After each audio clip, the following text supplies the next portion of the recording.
الحمد لله رب العالمين الصلاة والسلام على نبينا محمد وصلاة الله عليه وسلامه وعلى أهله وأصحابه أجمعين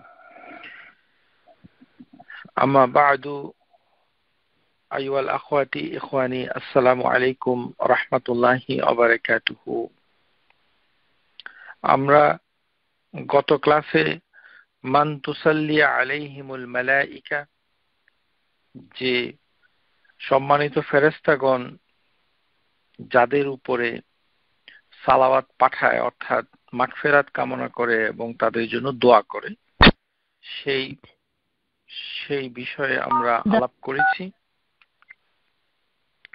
এবং সেই বিষয়গুলো আমরা একটি বই থেকে তার সাহায্য নিয়েছি প্রফেসর ডক্টর ফজলে ইলাহি হাফিজাহুল্লাহ তাআলা এবং তার বইটি বাংলা অনুবাদ হয়েছে ফেরেশতাদের দোয়া ও অভিশাপপ্রাপ্ত মানুষ এই শিরোনামে এবং ওই বইতে 21 প্রকার সৌভাগ্যবান ব্যক্তিদের একটি তালিকা দেওয়া আছে আমরা সেটাকে সংশোধন করেছি আমরা বলেছি যে কাতারের ডান পাশে এবং কোরআন খতমকারী গণ এবং 15 নম্বর রোজাদারের সামনে যারা পানাহার করে এই তিনটি বিষয় বাদ যাবে দুর্বল হাদিসের জন্য আরেকটি হচ্ছে যে রাসূলুল্লাহ সাল্লাল্লাহু আলাইহি সাল্লাম যেটি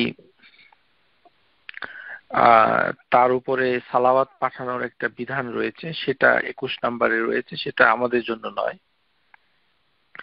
তো আমাদের জন্য রয়েছে মোট 16টি নামাজের অপেক্ষা অবস্থানকারীগণ এবং নামাজের স্থানে বসে থাকা ব্যক্তিগণ এই দুটো বিষয়কে যদি আপনি এক করে দেন তাহলে মোট 16 প্রকার ব্যক্তির জন্য সম্মানিত ফেরেশতাগণ দোয়া পড়ে থাকেন সালাওয়াত পাঠান আমরা আবারও বলছি যে সম্মানিত ফেরেশতাগণ সালাওয়াত পাঠান এই যে সালাওয়াত পাঠান এটার অর্থ হচ্ছে যে তাদের জন্য মাগফিরাতের দোয়া করেন এবং রহমতের দোয়া করে এটাই হচ্ছে এটার অর্থ তো আমরা এখন মানে এক এক করে বিভিন্ন তালিকাভুক্তদের ভেতরে কি কি গুণাবলী থাকলে আল্লাহ তাবারক ওয়া তাআলা তার একটি উত্তম এবং সম্মানিত সৃষ্টি সম্মানিত ফেরেশতাগণ আপনার আমার জন্য দোয়া করবে সেটা আমরা এখন দেখে নিব প্রথমেই আমরা যে জিনিসটি আলোচনা করব যে সম্মানিত ফেরেশতাগণ আসলে মানে পৃথিবীতে যারা থাকে তাদের জন্য তিনি দোয়া করেন এটি সূরা আশ-শূরা আয়াত নাম্বার 5 সেই আয়াতে কারিমায় আল্লাহ তাবারক ওয়া তাআলা নির্দিষ্ট করেননি যে পৃথিবীতে যারা বসবাস করেন তাদের জন্য কিন্তু এখানে শর্ত প্রয়োগ করেননি অর্থাৎ আয়াতের মাধ্যমে বোঝা যায় যে যারা পৃথিবীতে আছে সবার জন্যই তারা ক্ষমা প্রার্থনা করে কিন্তু বিষয়টি এমন নয় এটা থেকে আমাদের শিক্ষণীয় হচ্ছে যে কোরআনুল কারীমের একটি আয়াত দিয়ে সম্পূর্ণ ধারণা নেওয়া যাবে না যেমন এটা এই ক্ষেত্রে হচ্ছে আমরা আয়াতুল কারিমাটা একটু শুনে নিই কি বলছেন আল্লাহ তাবারক ওয়া তাআলা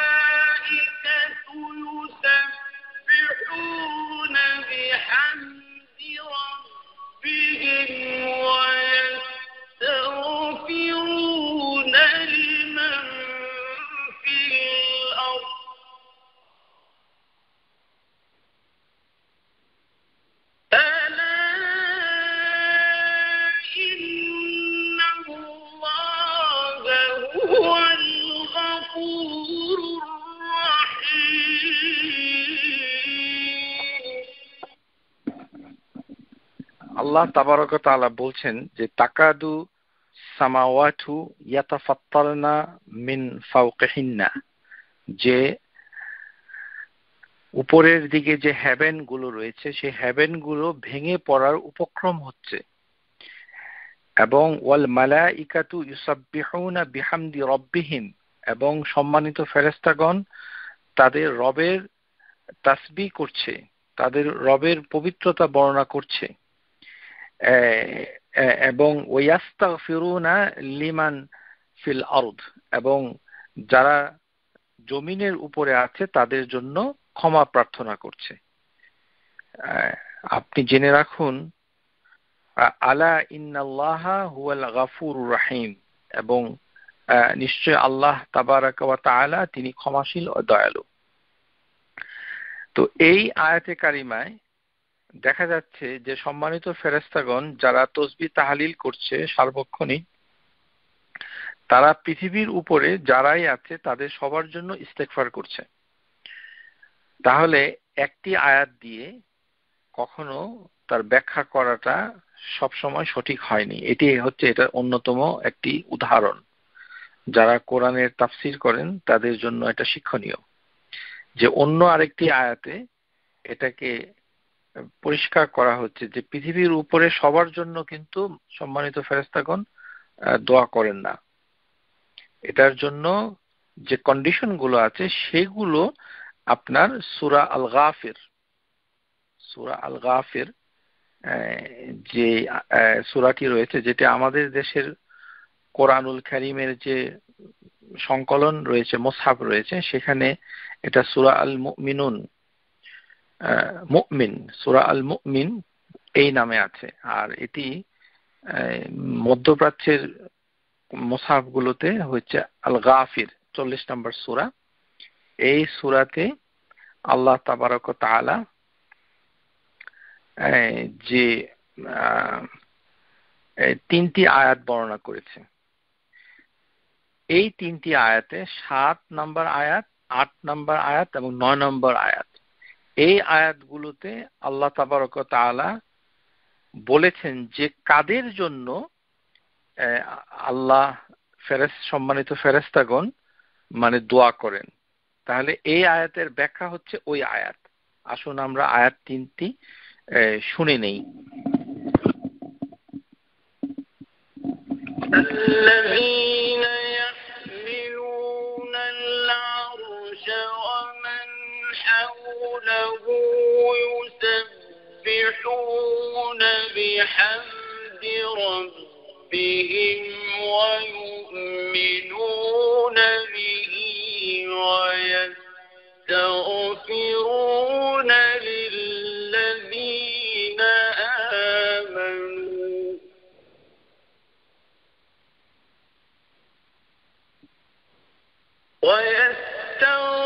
ويستغفرون للذين آمنوا ربنا وسعت كل شيء رحمة وعلما فاغفر للذين تابوا واتبعوا سبيلك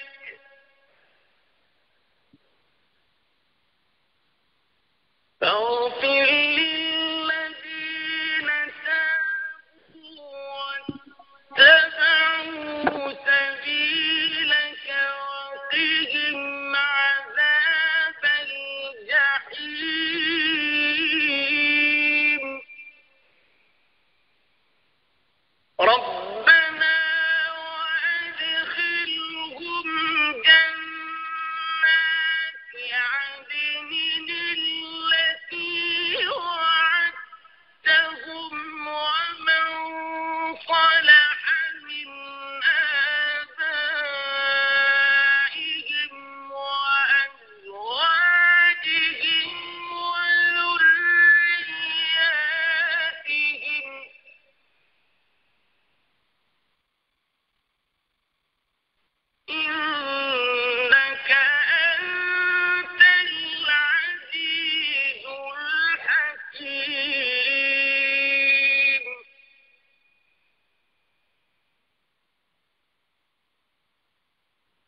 بهم السيئات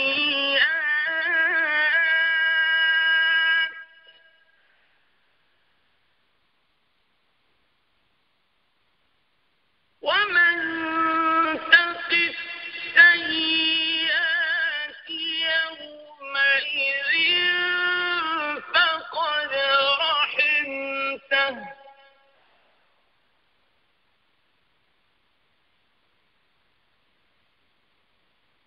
وذلك هو الفوز العظيم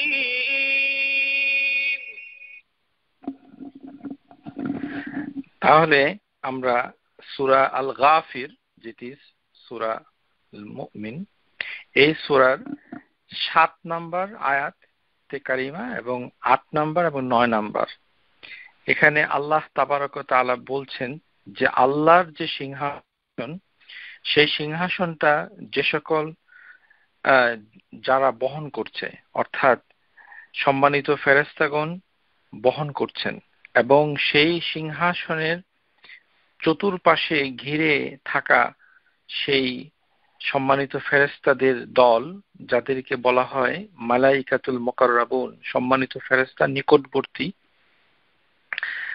তারা তাদের প্রতিপালকের জন্য তাসবিহ পাঠ করছেন এবং ইউসাব্বিহুনা বিহামদি রাব্বিহিম, এবং তারা আল্লাহ তাবারক ওয়া তাআলার প্রশংসা করছে। কিন্তু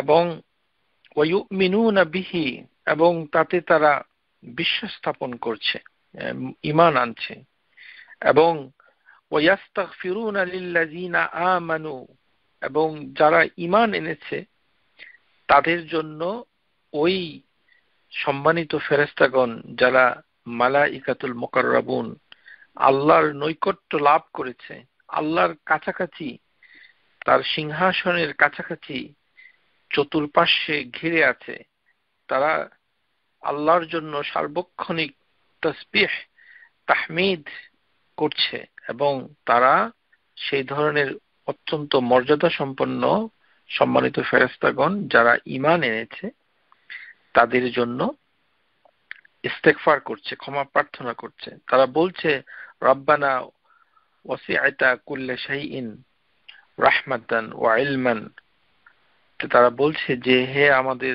প্রতিপালক রব, আপনার দয়া এবং জ্ঞান সর্বব্যাপী।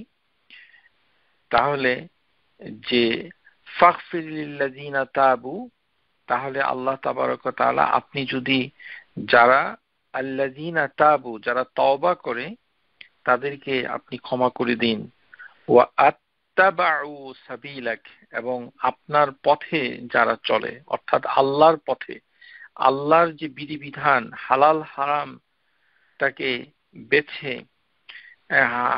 হারাম থেকে দূরে থেকে হালালকে অনুসরণ করে তারপরে ইবাদত বন্দিগির মাধ্যমে পবিত্র জীবন যাপন করে আল্লাহর পথে, তাদেরকে ওয়াকিহিম আযাবাল জাহিম, এবং তাদেরকে আপনি জাহান্নামের শাস্তি থেকে রক্ষা করুন। তারা আরো দোয়া করছেন রব্বানা ওয়া আদখিলহুমুল জান্নাতি আদনিন, যে তাদেরকে জান্নাতুল আদনে দাখিল করেন, প্রবেশ করান, আল্লাতী ওয়া'আদতাহুম, এবং তাদের জন্য আপনি ওয়াদা করেছেন, ওয়ামান সালাহা মিন আবাইহিম ওয়া আজওয়াজিহিম ওয়া যুররিয়াতিহিম, এবং সেই মুমিনদের জন্য তো সম্মানিত ফেরেশতাগণ দোয়া করছেনই, বরঞ্চ ওই মুমিনদের সাথে সাথে তাদের পিতা মাতা, তাদের যে স্ত্রী আজওয়াজিহিম, এবং তাদের যে সন্তান সন্ততি যুররিয়াতিহিম, তাদের মধ্যে যারা সৎকর্ম করেছে তারাও সেখানে যেন মানে জান্নাতে চলে যায়, সেই দোয়াটা তারা করছে।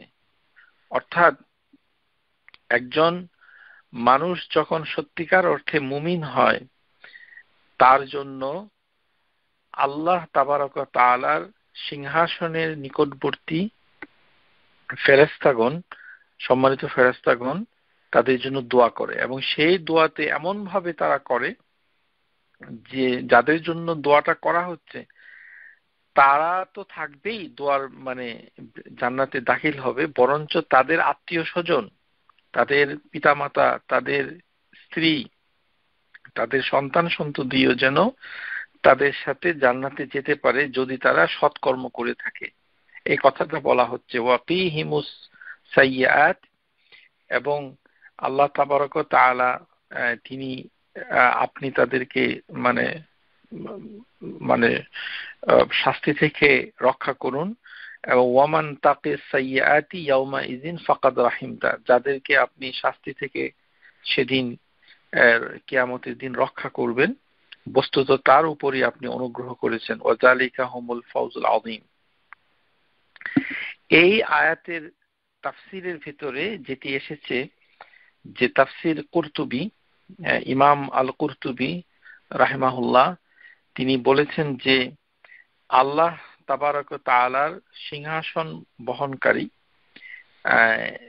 যে মানে মালাইকাতুল মুকাররাবুন, মালাইকাতুল কিরাম, সম্মানিত ফেরেশতাগণ, এবং তার পার্শ্ববর্তী যে সকল সম্মানিত ফেরেশতাগণ রয়েছে, তারা মুমিনদের জন্য দোয়া করে, এবং তারা হলো উচ্চ মর্যাদা সম্পন্ন সম্মানিত ফেরেশতা। এর ব্যাখ্যায়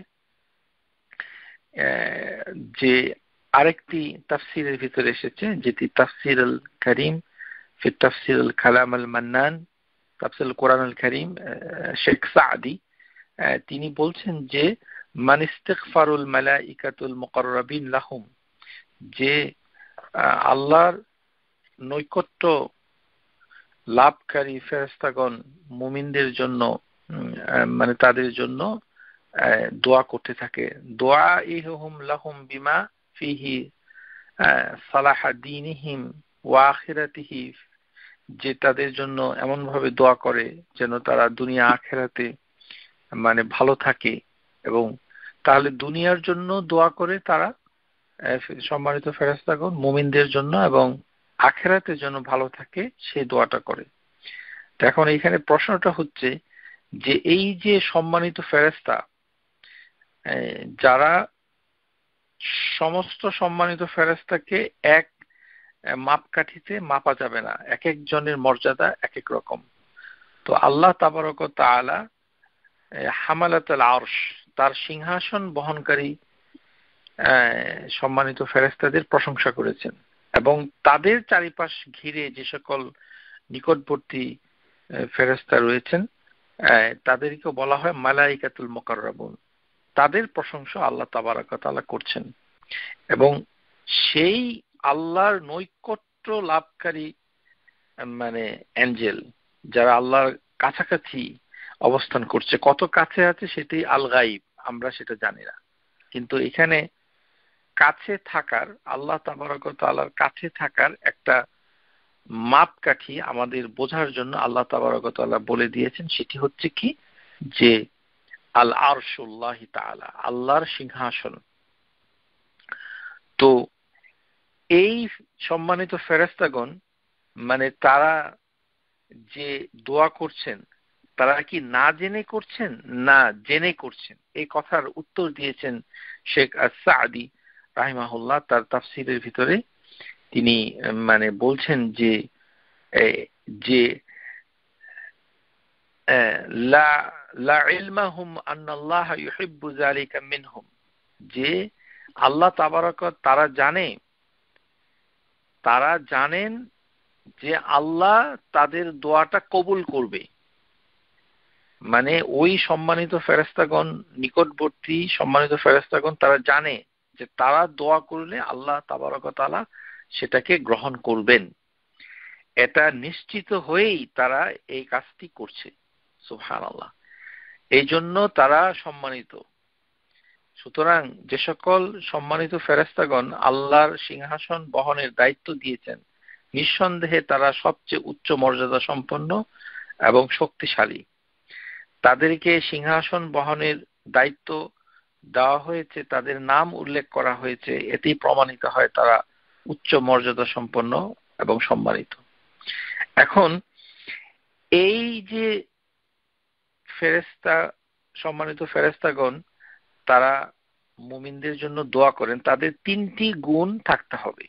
তিনটি গুণ থাকতে হবে। একটি হচ্ছে ওয়াস্তাগফিরুনা লিল্লাযিনা আমানু, তাদের জন্য থাকতে হবে ঈমান। এই কারণেই আমরা আপনাদের খেদমতে মানে আরকানুল ঈমান টা আলোচনা করছি, যে আমরা যারা মুসলিমা, আমাদের অনেকেরই জানা নাই যে ঈমানের বিষয়গুলো কি। তো তাকদীরের প্রতি ঈমান, সেটা আপনার থাকতে হবে। যদি এটা না থাকে তাহলে আপনি আল্লাহর প্রতি আপনার ঈমান পরিপূর্ণতা লাভ করেনি, যেটা আমরা ইতিপূর্বে ক্লাসে আলোচনা করেছি। তো সুতরাং আল্লাহর প্রতি ঈমান এটা নিছক কথার কোনো কথা নয়, যে আপনি বললেন যে আপনি আল্লাহর প্রতি বিশ্বাস করেন, এই শুধুমাত্র এই কথাতে আপনার আল্লাহর প্রতি ঈমান পরিপূর্ণতা লাভ করবে না এবং আপনি সেই দলের অন্তর্ভুক্ত হতে পারবেন না। সেই কারণে ঈমানের সমস্ত কিছু আপনাকে জানতে হবে। কেননা যারা ঈমানদার তাদের জন্য মানে অনেক উপকার ফজিলত রয়েছে। আল্লাহ তাবারক ওয়া তাআলা ঈমানদারদের জন্য ফেরেশতারা ইস্তেগফার করছে। এই জন্য মানে অনেক স্কলার যেমন ইয়াহইয়া বিন মুআজ রাহিমাহুল্লাহ, তিনি এই আয়াত সম্পর্কে তিনি বলেছেন যে যদি একজন সম্মানিত ফেরেশতা সারা বিশ্বের ঈমানদারদের জন্য ক্ষমা প্রার্থনা করে, তাহলে আল্লাহ তাবারক ওয়া তাআলা সবাইকে ক্ষমা করে দিবেন। সুতরাং সমস্ত ফেরেশতাগণ যে দোয়া করছেন, তাহলে কি আল্লাহ ক্ষমা করবেন না? নিশ্চয়ই ক্ষমা করবেন। আমরা আল্লাহ তাবারক ওয়া তাআলার প্রতি সেই ধরনের সুধারণা পোষণ করি, এ কথাটা তিনি বলেছেন। আল্লাহ তাবারক ওয়া তাআলা তাদের দোয়াটা কবুল করেন। সুতরাং এই দলের ভিতরে এই সৌভাগ্যবান হওয়াটা এমন যে একজন মুমিন, কোন সালাফ যেমন কারি খালফ বিন হিশাম রাহিমাহুল্লাহ, তিনি বলছেন ওয়াস্তাগফিরুনা লিল্লাযিনা আমানু, যে তিনি বলেন যে পরবর্তীকালের মুসলমানরা তোমরা ভালো করে শোনো যে আল্লাহ তাবারাক ওয়া তাআলার নিকট মুমিনদের মর্যাদা কত। যে ব্যক্তি ঈমান পরিপূর্ণতা লাভ করেছে, সে যদি বিছানায় শুয়ে থাকে, তার জন্যও সম্মানিত ফেরেশতাগণ তার জন্য ক্ষমা প্রার্থনা করে। তাহলে আপনাকে প্রথম যে গুণ, সেটি হচ্ছে তাকমিলুল ঈমান, ঈমানের পরিপূর্ণতা লাভ। ঈমানের বিষয়গুলো বিস্তারিত আপনাকে জানতে হবে। জানলেই, কারণ জিনিসটা তো হচ্ছে মুখে বলা, অন্তরে বিশ্বাস করা আর কাজে কর্মে সেটার বাস্তবায়ন করা, এই তিনটা জিনিসের সমন্বয় হচ্ছে ঈমান। ঈমানের যে মানে কারিগরি বিষয়, টেকনিক্যাল বিষয়টা, সেটা। তারপরে 2 নাম্বার গুণ যেটি এই আয়াতে কারিমা এসেছে, সেটি হচ্ছে ফাগফিরি লিল্লাযিনা তাবু, যারা আল্লাহ তাবারক ওয়া তাআলার কাছে তওবা করে। তাহলে 2 নাম্বার গুণ, এটি হচ্ছে এর তাফসীরে হচ্ছে শিরিক এবং অন্যান্য গুনাহ থেকে তারা তওবা করে। ইয়াস্তাগফিরুনা লিল্লাযিনা আমানু, আমরা এটা আলোচনা করেছি। তারপরে হচ্ছে ফাগফির লিল্লাযিনা তাবু ওয়া শিরক ওয়া মাফিয়া, মানে শিরিক থেকে এবং অন্যান্য গুনাহ থেকেও তওবা করে। তাহলে আমরা যারা ইতিপূর্বে শিরিক করে ফেলেছি, যেমন আল্লাহ তাবারক ওয়া তাআলার সাথে মুহাম্মদ সাল্লাল্লাহু আলাইহি সাল্লামকে তুলনা করে এবং মানে তাকে সমপর্যায়ের মনে করে অথবা আংশিক মনে করে যে শিরকটা আমাদের সমাজে অনেকেই করে থাকে, সেখান থেকে আপনাকে তওবা করে ফিরে আসতে হবে, যেটা ভুল ছিল। তো আল্লাহুম্মা গফিরলি ওয়া তুব আলাইয়া ইন্নাকা আনতাত তাওয়াবুল গাফুর, এই যে একটা ইস্তিগফার, এটি খুবই সুন্দর। আল্লাহুম্মা গফিরলি ওয়া তুব আলাইয়া ইন্নাকা আনতাত তাওয়াবুল গাফুর, এটা। অথবা অন্য ইস্তিগফার করে অন্তরে মানে অনুশোচনা এনে সেই কাজ থেকে দূরে থাকা, সেখান থেকে সরে আসতে হবে। মানে বাসার ভিতরে আল্লাহ আর মোহাম্মদ পাশাপাশি ঝুলিয়ে রাখবেন, আর খালি বলবেন যে আপনি শিরিক করছেন না, আপনি আসলে শিরিক কিভাবে হয় সেটা সম্পর্কে আপনার ধারণা নাই। আমাদের দেশে শিরিক কিভাবে হয় সেটা সম্পর্কে ধারণা খুবই কম। সবাই শিরিক করা যাবে না এই কথাটা বলে, কিন্তু তার পদ্ধতি এবং পথ কিভাবে এটা সংগঠিত হচ্ছে সেটা সম্পর্কে ধারণা নাই। তো এটার প্রতিষেধক রূপ হচ্ছে যে তওবা করা, এখান থেকে সরে আসা। তাহলে এই গুণটা আপনার ভিতরে থাকতে হবে। আর তৃতীয় নম্বর গুণ হচ্ছে ওয়াত্তাবাউ সাবিলাক, আল্লাহর পথ চলা। আল্লাহর পথ চলা যে জিনিসটি রয়েছে সেই জিনিসটি কি? এটা হচ্ছে ইতবাউ রিসালাক, যে আল্লাহ তাবারক ওয়া তাআলা রাসূলাক, আল্লাহ তাবারক ওয়া তাআলা আল্লাহর পথ চলার মানে এখানে অর্থটা আল্লাহর পথ কিন্তু সাবিলিল্লাহ। যখন সাবিলের সাথে আল্লাহ কথাটা শব্দটা আসবে, সাবিলুল্লাহ সেটি হচ্ছে জিহাদ সাবিলিল্লাহ, সেটা কিন্তু অন্য ব্যাখ্যা করা যাবে না। যদি শব্দটা এমন হয় যে সাবিলুল্লাহ, সাবিল তার মানে হচ্ছে পথ, তার পেছনে রয়েছে আল্লাহ লফজটি, তাহলে সেটা জিহাদ সাবিলিল্লাহ বোঝায়। কিন্তু এখানে আল্লাহ শব্দটা তুলে দিয়েছে, এখানে বলা হচ্ছে সাবিলাক ওয়া আতবাউ সাবিলাক, ওয়া আত্তাবাউ সাবিলাক, অর্থাৎ আপনার পথ যারা অনুসরণ করে। কার পথ? এটার অর্থ হচ্ছে ইত্তিবাউ রাসূলাক, অর্থাৎ আল্লাহ তাবারক ওয়া তাআলা যে রাসূল প্রেরণ করেছেন তাকে অনুসরণ করা। সর্বক্ষেত্রে রাসূলকে অনুসরণ করা মানে হচ্ছে আল্লাহর পথকে অনুসরণ করা। বিতাওহীদাক ওয়া তাআতাক, তাওহীদের ক্ষেত্রে এবং আল্লাহর হুকুম মানার ক্ষেত্রে, তাআতাক এবং বিতাওহীদাক, এটাই মানে শেখ সাদি তিনি তাফসিরে বর্ণনা করেছেন।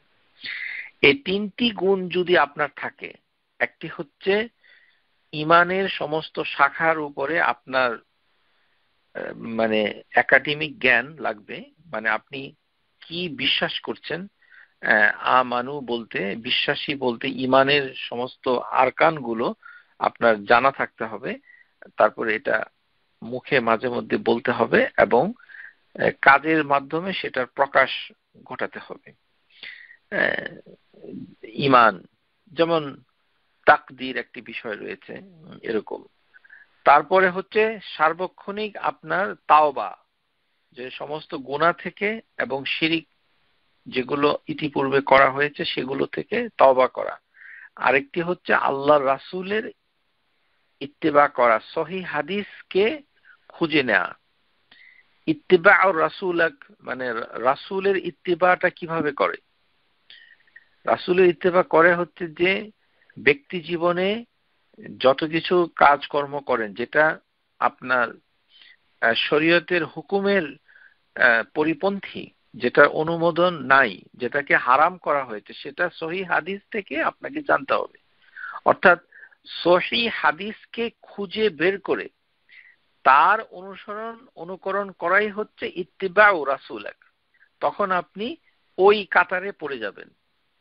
কিন্তু আপনি আল্লাহর পথ অনুসরণ করেন, মুখে বলেন, কিন্তু সহিহ হাদিস একটাও মানেন না, মানেন শুধু বাংলাদেশি কিছু কথাবার্তা যার দলিল হয়তো সঠিক নয় অনেকাংশেই, অথবা নিজের মন মতো কিছু সৃষ্টি করে সেটাকে অনুসরণ করেন, তাহলে আপনি আল্লাহর রাস্তা অনুসরণ করছেন সেটা বোঝাবে না।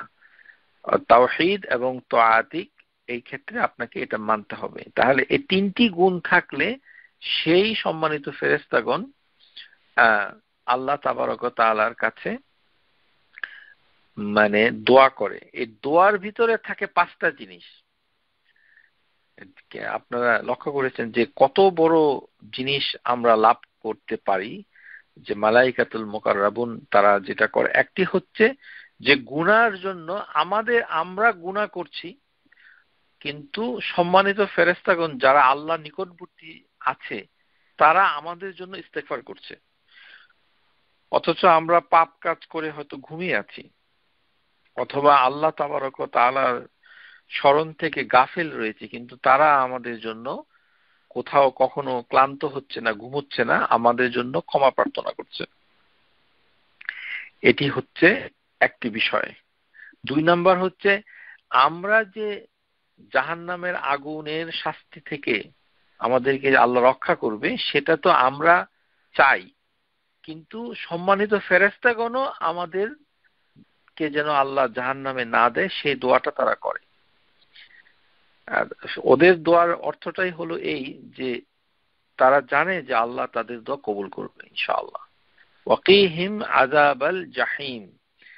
3 নাম্বার হচ্ছে যে জাহান্নামের শাস্তি থেকে রক্ষা তো পেল, এখন জান্নাতে প্রবেশ করার জন্য তারা আল্লাহর কাছে দোয়া করে, বলে যে রব্বানা উদখিলহুম জান্নাতি আদনিন, যে তাদেরকে স্থায়ী জান্নাতে, জান্নাতুল আদন মানে এখানে তাদেরকে দাখিল করুন, কারণ আপনি তো তাদেরকে ওয়াদা দিয়েছেন।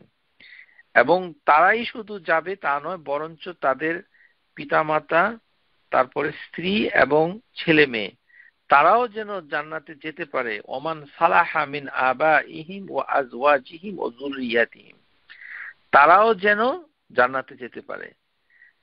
শুধু তাই নয়, এটা হচ্ছে 4 নাম্বার। 5 নাম্বার হচ্ছে তাদের বিপদ আপদ মন্দ থেকে বাঁচার জন্য আল্লাহ তাবারক ওয়া তাআলার কাছে তারা দোয়া করে, ওয়াকিহিমুস সাইয়্যাত ওয়ামান তাকি সাইয়্যাতি ইয়াউমা ইযিন ফাকাদ রাহিমতা, যে আপনি তাদেরকে শাস্তি থেকে রক্ষা করুন, আর আপনি যদি যাকে শাস্তি থেকে রক্ষা করেছেন সে বাস্তবিক মানে আপনারই অনুগ্রহ।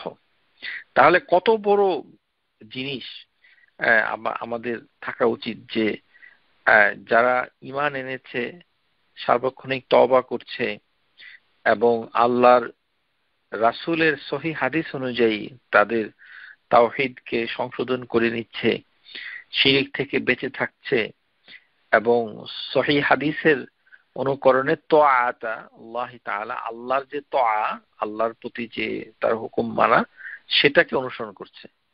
তাহলে আমরা যদি ওই সম্মানিত ফেরেশতাদের দোয়ার অন্তর্ভুক্ত হতে পারি, তাহলে আমাদের কি করা উচিত? একটা হচ্ছে ঈমানের সমস্ত শাখা প্রশাখা সম্পর্কে জ্ঞান অর্জন করা।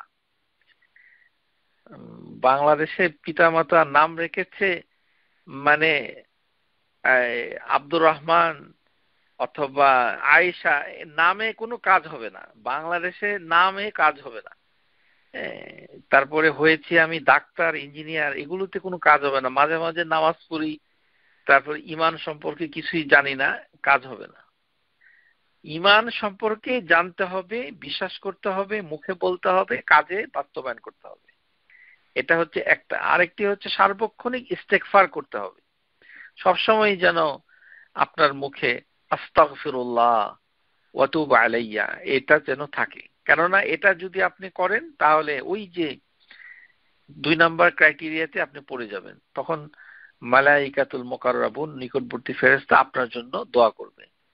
আর একটা কি হচ্ছে যে সহিহ হাদিস খুঁজে নিয়ে তার থেকে হুকুম জেনে আল্লাহর রাসূলের মানে অনুসরণ করাটাকেই হচ্ছে আল্লাহর রাস্তায় চলা। হ্যাঁ, আল্লাহর রাস্তায় চলা মানে মুখে মসজিদের ভিতরে ওই যে একটা দল আছে আল্লাহর রাস্তায় বের হন, এটা বোঝাচ্ছে না কিন্তু। এটা বোঝাচ্ছে না, এটা বোঝাচ্ছে হচ্ছে ইত্তিবা রাসূলাক বিতাওহীদাক ওয়া তাআতিক। এটা হচ্ছে তাফসীর, মন গড়া তাফসীর না, কিন্তু এটা অথেন্টিক।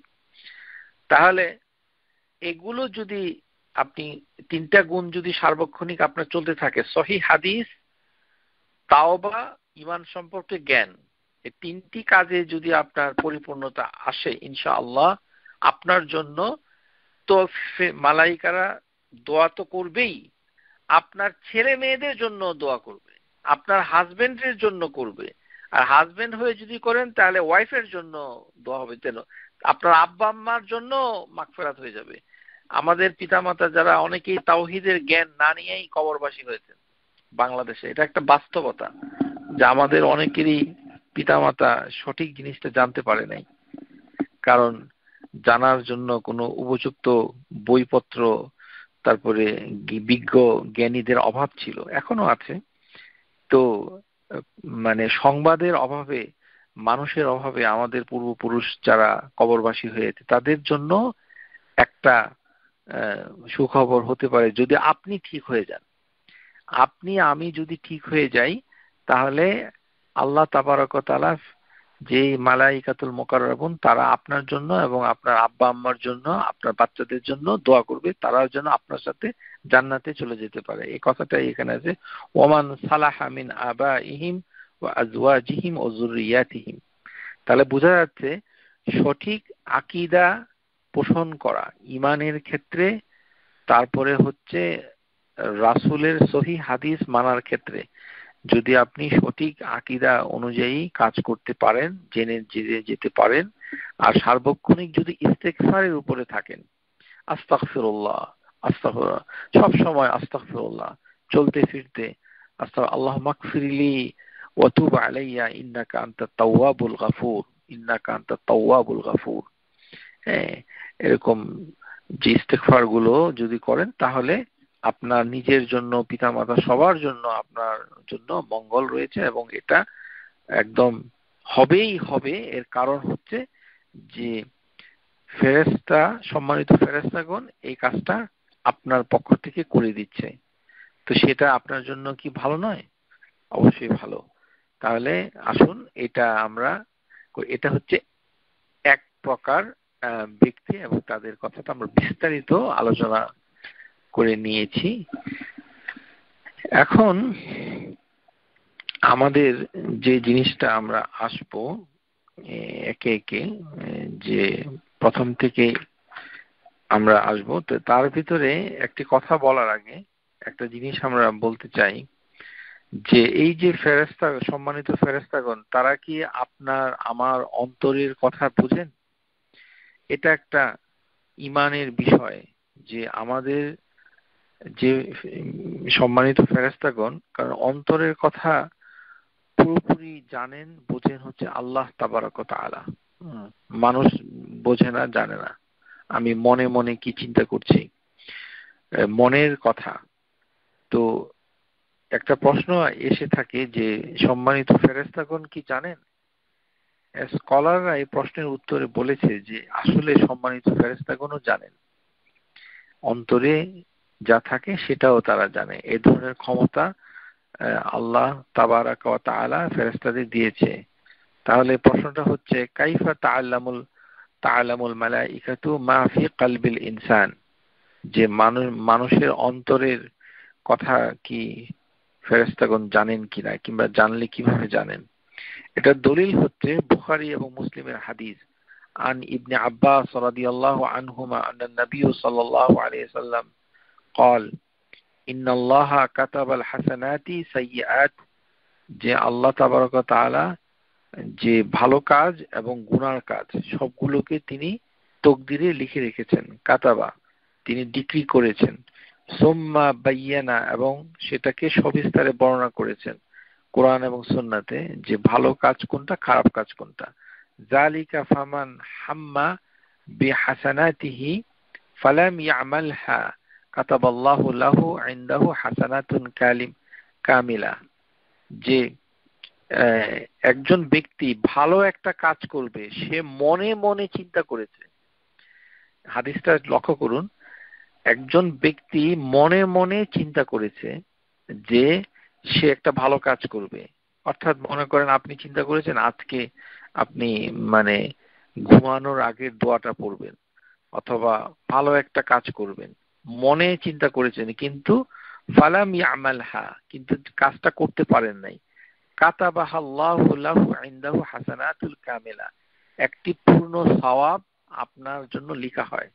এই যে লেখা হয় কাতাবাল্লাহ, এটি আল্লাহ তাবারক ওয়া তাআলা নিজে লিখেন না, এটা লিখেন কারা? কিরামান কাতিবিন, সম্মানিত লিখকবৃন্দ। যেই সম্মানিত ফেরেশতারা আপনার দুই কাঁধে বসে আছে, তারা এটা লিখে। তো তারা এটা জানলো কিভাবে যে আপনি আজকে একটু দোয়া পড়তে চেয়েছিলেন, আজকে আপনি একটু কোরআন তেলাওয়াত করতে চেয়েছিলেন, আজকে আপনার এই সালাতুত তাসবিহ নামাজটা পড়তে চেয়েছিলেন, আজকে আপনি ইশরাকের নামাজ পড়তে চেয়েছিলেন, আজকে আপনি লেকচার শুনতে চেয়েছিলেন, হ্যাঁ, আজকে আপনি আত্মীয়দের খবর নিতে চেয়েছিলেন, পিতামাতার খেদমত করতে চেয়েছিলেন। এই যে ভালো কাজের প্রেরণা আপনার মনের ভিতরে আসছে, কিন্তু কাজটা কোনো কারণবশত আপনি করতে পারেননি। এটা সত্ত্বেও আল্লাহ তাবারক ওয়া তাআলা একটি পূর্ণ নেকি আপনার জন্য লিখে রাখে। এই যে লিখে রাখে, কাতাবাহাল্লাহু লাহু, এই লিখার কাজটা করে হচ্ছে সম্মানিত ফেরেশতা। এই কারণে স্কলাররা মনে করেন যে ফেরেশতা গণ আপনার অন্তরের খবর জানে। এটা ইনডাইরেক্ট একটা এভিডেন্স। ফা ইন হুয়া হাম্মা বিহা ফা আমালিহা, যে একটা একটা জিনিসের যদি সে কাজটা নিজে করে, যেটা চিন্তা করেছে সেটা করলো, কাতাবাহাল্লাহু লাহু ইনদাহু আশারা হাসানাত ইলা সাবআমিয়াতি দিআফ, 10টি নেকি থেকে শুরু করে 700 নেকি, অথবা ইলা আদআফাল কাসীরা, 700 গুণের বেশিও তারা লিখে থাকে। তাহলে বোঝা গেল 10 থেকে 700 700 যে হাসানাতটা হয়, সওয়াবটা হয়, 10 10টি নেকি থেকে শুরু করে 700 নেকি, অথবা 700-র বেশিও নেকি হতে পারে। এটা কিন্তু রোজার মাসের সাথে সংশ্লিষ্ট নয়। এটা অনেকের ভুল ধারণা, এটা আমাদের সমাজের ভিতরে আছে যে রোজার মাসেই হলেই মানুষ এই বেহুশ হয়ে এটা বলতে থাকে যে 10 থেকে 700 গুণ সওয়াব হয়। এটা সঠিক নয়। এটা যে কোনো সময় হতে পারে, রোজার মাসের সাথে সংশ্লিষ্ট নয়। কারণ এই হাদিসে রোজার মাসের কোনো উল্লেখ নেই। এটা এটা হয় যদি আপনি কাজটা সুন্দরভাবে সম্পন্ন করতে পারেন, আপনার ইমানের জোর, মানে আপনার অন্তরের অবস্থার উপর ভিত্তি করে আপনি কতটুকু ইহসান করেছেন, সুন্দরভাবে করতে সম্পন্ন করেছেন, তার উপর নির্ভর করে। ওমান হাম্মা সাইয়্যাতিহি ফালাম ইয়ামালহা, যেমন আপনি একটি গুনার কাজ করতে চেয়েছিলেন, মনে মনে আসছিল যে আপনি আপনার সেলফোনে একটা পাপ কাজ আপনি দেখবেন, অথবা মানে কারোর বদনাম করবেন। আপনার মনের ভিতরে আসছে যে উমুকের বদনাম করি, উমুকের বিরুদ্ধে একটু কুটনামি করি, উমুকের বিরুদ্ধে একটু কথা বলি, এটা আপনার মনের ভিতরে এসেছে। কিন্তু এটা ফালাম ইয়ামালহা, কিন্তু আপনি সেটা করেন নাই। কাতাবাহাল্লাহু লাহু ইনদাহু হাসানাতুল কামিলা, পাপ কাজের চিন্তা মনের ভিতরে এসেছিল কিন্তু আপনি সেটা করেন নাই, কিন্তু আল্লাহ তাবারক ওয়া তাআলা মানে আপনার জন্য একটি পূর্ণ সওয়াব, এই যে করেন নাই, আপনার অন্তরে এসেছিল কিন্তু করেন নাই, তার জন্য লিখে রাখবে। ফাইন হুয়া হাম্মা বিহা ফাআমালিহা কাতাবাল্লাহু লাহু সাইয়্যাত ওয়াহিদা, আর যদি আপনি ওই মন্দ কাজটা করেই ফেলেন তাহলে একটা গুনার কাজ লিখা হয়। এটি বুখারীর হাদিস, হাদিস নাম্বার 6491, মুসলিম 131। এই হাদিসের ব্যাখ্যা ইবনে হাজার আসকালানি বলেন, ওয়াফিহি দালিলুন আলাল ইন্নাল মালাকা ইয়াত্তালা আলা মা ফি কলবিল আদমি, যে এটা হচ্ছে প্রমাণ যে ফেরেশতাগণ মানুষের অন্তরে যা উদিত হয় তা দেখতে পায়, বুঝতে পারে। হ্যাঁ, ওয়া ইম্মা বি ইত্তালাহ আল্লাহু ইয়াহু, কারণ আল্লাহ তাবারক ওয়া তাআলা তাদেরকে খবর দেয়। জিনিসটা অন্তরের কথাটা জানে, কিন্তু কিভাবে জানে? আল্লাহ তাবারক ওয়া তাআলা ফেরেশতাদেরকে জানিয়ে দেয়। ফেরেশতাদের কোনো ইনহেরেন্ট প্রপার্টি না যে তারা অন্তরের কথা জানে, এটা না। মানে আল্লাহ তাবারক ওয়া তাআলা অন্তরের কথাটা ফেরেশতাদেরকে জানিয়ে দেয়। তার মানে ইনডাইরেক্টলি, পরোক্ষভাবে অন্তরের কথাটা জেনে যায়, যার মাধ্যমে জানুক, যেমন আল্লাহ তাবারক ওয়া তাআলার মাধ্যমে তারা জেনে যায়। এই ব্যাখ্যা এসেছে। ওয়াও এমনটা হতে পারে যে বিআন্না ইয়াখলুকু লাহু ইলমান ইয়াদরিকু বিহি যালিক, এটাও হতে পারে যে আল্লাহ তাবারক ওয়া তাআলা সম্মানিত ফেরেশতাদেরকে কিছু জ্ঞান আগে থেকে দিয়ে রেখেছে যে তারা এটা খুঁজে বের করতে সমর্থ হয়, অর্থাৎ অন্তরে কি চিন্তা করছে সেটা ফেরেশতারা জেনে যাচ্ছে। তার মানে এত বড় একটি মানে ক্ষমতা সম্পন্ন, মানে এটা মানে অ্যামেজিং তার, মানে তার ক্ষমতা, এমন ক্ষমতা সম্পন্ন মানে তাদের সম্মানিত ফেরেশতাদের কর্মকাণ্ড সমূহ। তাহলে আমরা আসুন যে একে একে করে দেখে নিচ্ছি যে কারা কারা ফেরেশতাদের সম্মানিত ফেরেশতাদের দোয়া পাবেন। এর প্রথম নাম্বারে আমরা যেটা আলোচনা করছি বা করব সেটি হচ্ছে যে যারা ঘুমানোর আগে উজু করে বিছানায় যায়, সম্মানিত ফেরেশতাগণ তাদের সাথে রাত্রি যাপন করে,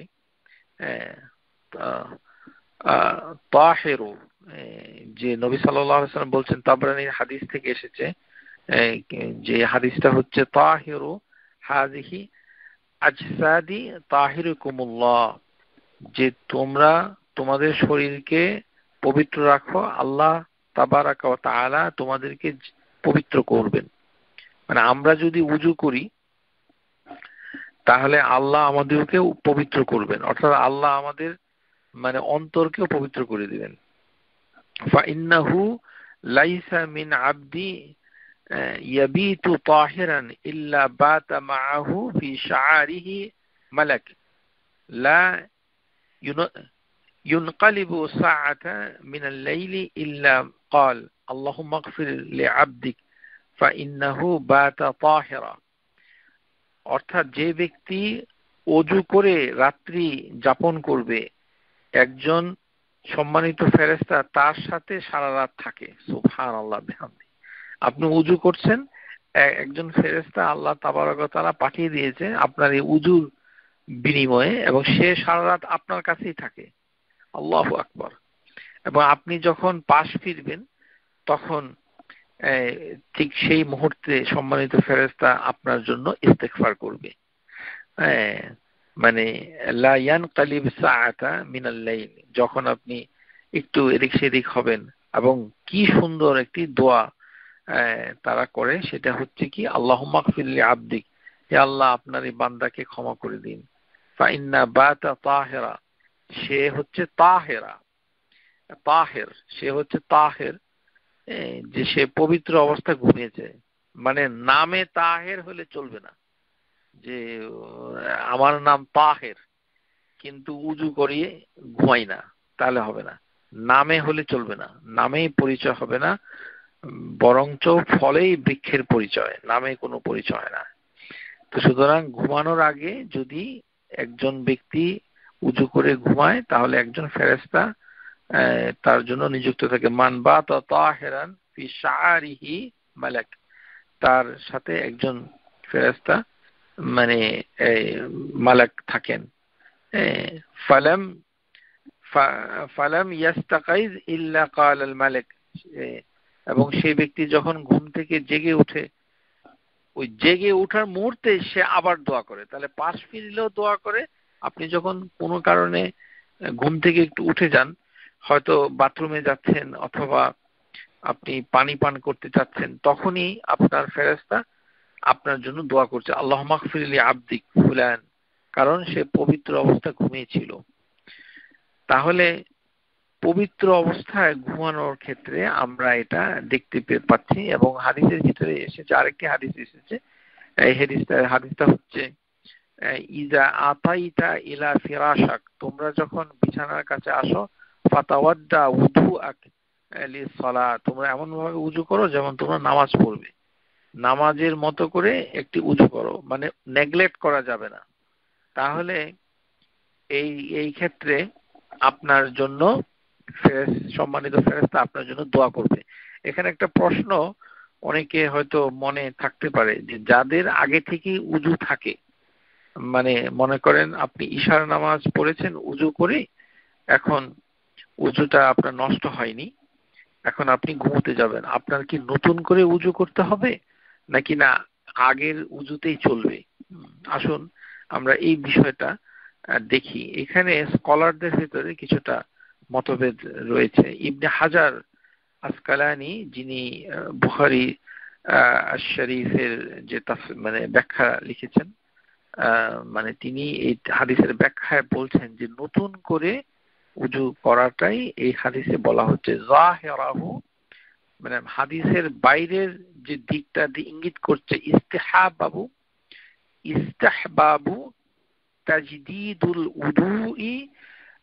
উদুউ লিকুল্লি মান আরাদা আন-নাওম ওয়ালাউ কানা আলা তাহিরা। যদিও তার পবিত্রতা রয়েছে, তারপরেও তাকে নতুন করে উযু করে ঘুমোতে যেতে হবে। এটা হচ্ছে মুস্তাহাব। ওয়া ইহতামিল আন ইয়াকুনা মাখসুসান বিমান কানা মুহদাসান। আর এটা এমনও হতে পারে যে মানে হয়তো উযুটা করেছিল, উযুটা কোনো কারণে ভেঙে গেছে, এখন তাকে নতুন করে করতে হবে। এটা কিন্তু এই কথার সাথে একমত হননি ইমাম নববী। ইমাম নববী রাহিমাহুল্লাহ তিনি মুসলিমের ব্যাখ্যা করেছেন, ফা ইন কানা মুতাওয়াদ্দান কাফাহুল্লাহু যালিকাল উযু। যে ব্যক্তি আগে থেকেই তার উযু থাকবে, তার উযু ঘুমানোর জন্য যথেষ্ট হবে, নতুন করে উযু করতে হবে না। লিআন্নাল মাকসুদ নাওমা আলা তাহিরা মুখাফাতুন আন ইয়ামুতু মিনাল লাইলাতিহি। আপনি যদি পবিত্র উযু অবস্থায় ঘুমিয়ে থাকেন, তাহলে আপনার জন্য কি রয়েছে?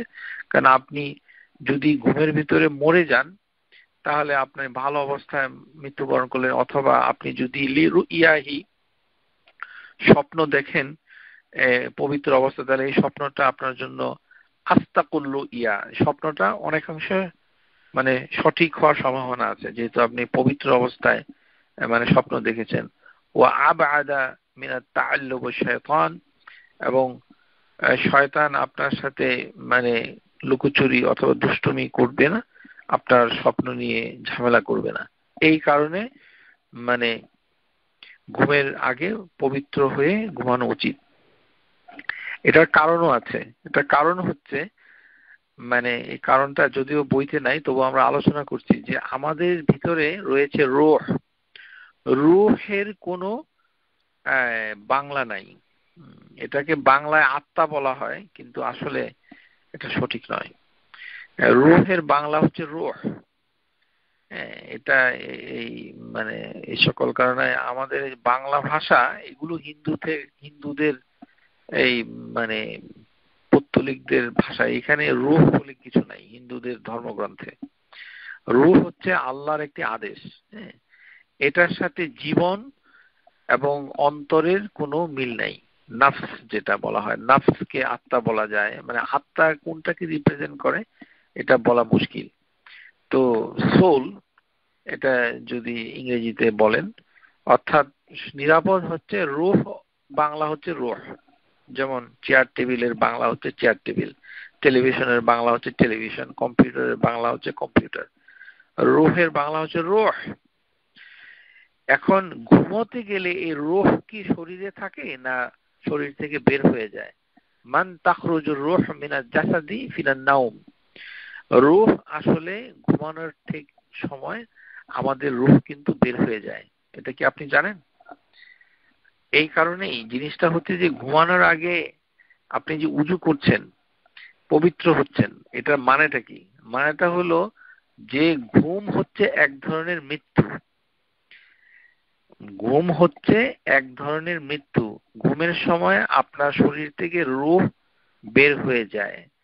যা আদিল্লাহ সারিহি মিনাল কিতাবি ওয়াস সুন্নাহ সাহিহা তাদুল্লু আলা আন্না রূহা তাকবিদু ইনদান নাওম। তাকবিদু, যে কিতাব এবং সুন্নাহ সহিভাবে যেটা এসেছে যে রূহ ঘুমের সময় মানে নিয়ে নেওয়া হয়। কে নেয়? আল্লাহ তাবারক ওয়া তাআলা নিয়ে নেয়। যিনি রূহকে সৃষ্টি করেছেন, তিনি আপনার আমার শরীর থেকে রূহটা বের হয়ে যায়। একটু স্কেয়ারি। কারণটা কি? আন্না নাওমা সূরাতুন মিনা সূরাতুল ওয়াফা। ঘুম হচ্ছে এক ধরনের মৃত্যু। ঘুমটা কি? মৃত্যু। তাহলে ঘুমের অপর নাম হচ্ছে কি? মৃত্যু, ডেথ। তাহলে বোঝা যাচ্ছে যে পৃথিবীর খ্রিস্টান, ইহুদি আর যারা ধর্মনিরপেক্ষ হিন্দু অথবা কালচার সংস্কৃত সেবী, তাদের সাথে আপনার আমার আকীদাগত কোনো মিল নাই। আমরা ঘুমকে বলছি মৃত্যু। এটা আমরা বলছি কেন? কারণ আল্লাহ তাবারক ওয়া তাআলা বলছেন। এই কারণে প্রশ্ন হচ্ছে যে আমি জানি না। আরে আমি তো কিছুই জানি না। এই না জানা নিয়ে কবরে যেতে হবে, এই হচ্ছে আমাদের সমস্যা। আমরা যেটা জানি না সেটা আমরা মনে করি এটা নাই। সূরা আনআম আল্লাহ তাবারক ওয়া তাআলা বলছেন, ওয়া হুয়াল্লাযী ইয়াতাওয়াফফাকুম বিল-লাইলি, যে তোমরা তোমাদের ভিতরে যারা রাতের বেলায় মরে যাও, ওয়া ইয়ালামু মা জাহারতুম বিন-নাহার, এবং তোমরা দিনের বেলায় যে সৎকর্মগুলো করো প্রকাশ্যে। তাহলে ওয়া হুয়াল্লাযী ইয়াতাওয়াফফাকুম বিল-লাইল, রাতের বেলা তোমরা মরে যাও। এখানে মরে যাওয়াটা কেন বলা হচ্ছে? এখানে মরে যাওয়া মানে হচ্ছে তাখরুজুর রূহ মিনাজ জাসাদ, শরীর থেকে। যারা তাফসীর করেন, কেননা তাফসীর কারকরা আমাদের সমাজে একটু বেড়ে গেছে, সবাই কোরআনের ব্যাখ্যা করতে চায়। এই জন্য হাদিস না জেনে তাফসীর করতে গেলে আপনার মারাত্মক ভুল তো হবেই, বরঞ্চ আকীদা বিরোধী। এখানে রাতের বেলা আমরা মরে যাই অর্থটা কি? রাতের বেলা মরে যাই মানে অর্থটা হচ্ছে আমাদের রূহ রাতের বেলা ঘুমিয়ে যাওয়ার পরে যখন আমাদের গভীর ঘুম হয়, যেই ঘুমে র্যাপিড আই মুভমেন্ট স্লিপ, যেটা র্যাম স্লিপ বলে, যখন আমরা স্বপ্ন দেখতে থাকি, অথবা এর কাছাকাছি ঘুম, যে খুব গভীর ঘুম, যখন আমাদের মানে মানে সারাউন্ডিংস এনভায়রনমেন্টের সাথে আমরা ডিটাচড হয়ে যাই, বুঝতে পারছি না, আমরা ঘুমের রাজ্যে হারিয়ে গেছি, ঠিক সেটাকেই বলা হয় মৃত্যু। কিভাবে মৃত্যু?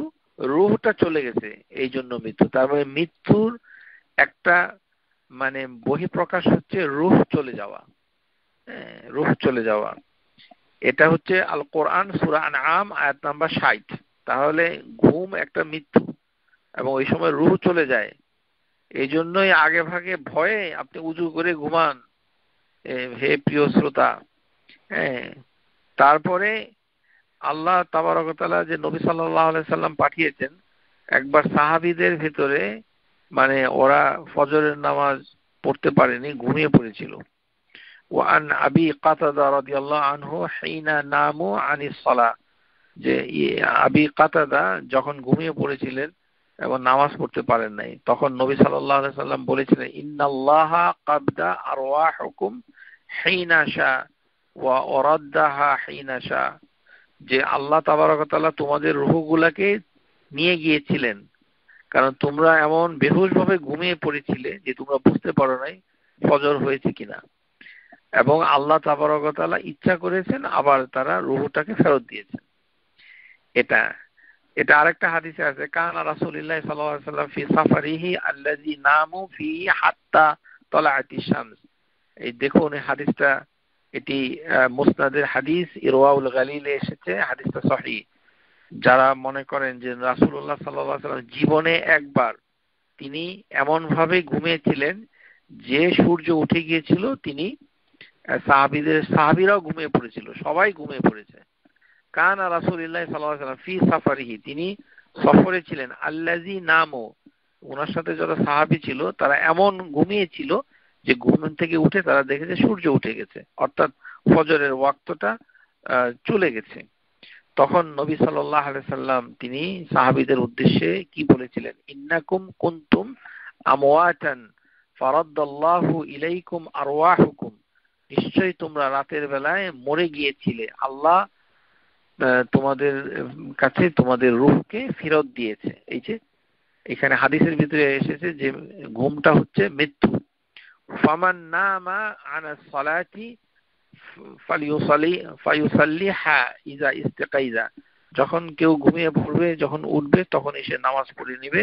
ওমান নাসিয়া সালাতান, যে নামাজ পড়তে ভুলে যাবে, ফালিউসাল্লি ইযা যাকারা, যখনই স্মরণ হবে তখন যেন নামাজটা পড়ে নেয়। তাহলে আমরা ঘুমানোর আগে যে দোয়াটা পড়ি, সেই দোয়াটার কথাগুলো কি? আলহামদুলিল্লাহ আল্লাযী আহইয়ানা বা'দা মা আমাতানা ওয়া ইলাইহিন নুশুর। তাহলে এখানে আমরা বলছি যে আল্লাহর প্রশংসা যিনি আমাদের মৃত্যুর পরে জীবন দিয়েছেন। বা'দা মা আমাতানা, আমরা মরে গিয়েছিলাম কিন্তু সকালবেলা ঘুম থেকে উঠে আমরা জীবন ফেরত পেয়েছি। তাহলে প্রতিটি সকাল হচ্ছে আমাদের জন্য একটা নতুন জীবন, আর প্রতিটি ঘুম হচ্ছে আমাদের জন্য মৃত্যু।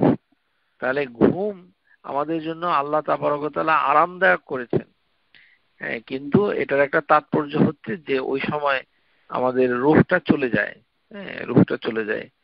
এখন প্রশ্ন হতে পারে যে এই রূহ যে চলে যায় এটা কি একেবারে মানে পার্মানেন্টলি চলে যায় নাকি না কিছুটা থাকে? এটার উত্তর হচ্ছে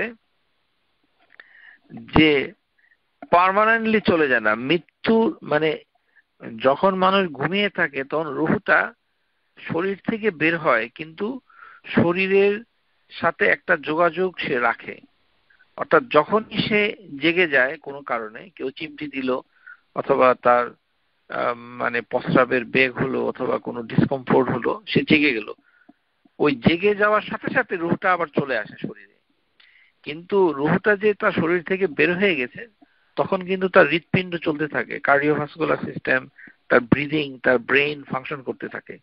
তাহলে বোঝা যাচ্ছে যে ব্রেইন ফাংশন এবং হার্ট, লাং, কিডনি এইগুলোর যে চলাচল করছে এর সাথে রূহের কোনো সম্পর্ক নাই। রূহ সম্পূর্ণ একটি ভিন্ন বিষয়। রূহ এটাকে বলা হয় যে এটার প্রকৃত স্বরূপ আমরা জানি না। তাহলে মৃত্যু যখন হয়, যেটা পিওর মৃত্যু, যার জন্য জানাজা পড়তে হয়, তখন কিন্তু রূহটা একেবারেই দূরে সরে যায় পরিষ্কারভাবে, আর ফিরে আসে না। আর ফিরে আসে, সেটা হচ্ছে প্রকৃত মৃত্যু।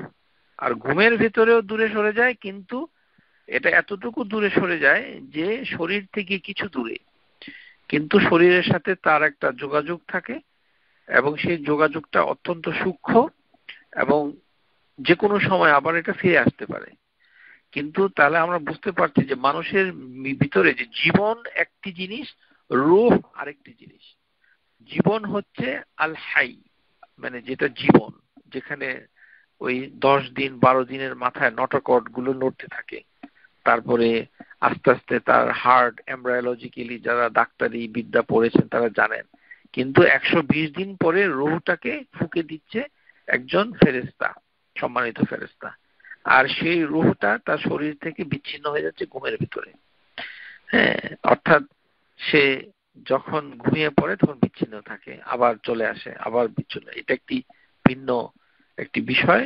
কিন্তু যেহেতু ঘুমের ভেতরে রূহটা বের হয়ে যায়, এই জন্য পবিত্র অবস্থায় আমাদের সবার উচিত মানে ঘুমোতে যাওয়া। কারণ কোনো কারণে যদি রূহটা যে চলে গেল আর যদি ফেরত না আসে, হ্যাঁ, তখন তো আপনার মৃত্যু হয়ে গেল ঘুমের ভিতরে। হ্যাঁ, এবং সেই জন্যই এই জিনিসটা দোয়ার ভিতরে এসে বাদামা আমাথানা। আর ওই কারণেই যদি আপনি উজু করেন তাহলে আপনার জন্য মঙ্গল হবে ইনশাআল্লাহ। শুধু তাই নয়, একজন সম্মানিত ফেরেশতা আপনার জন্য নিয়োজিত থাকবে। আশা করি বুঝতে পেরেছেন।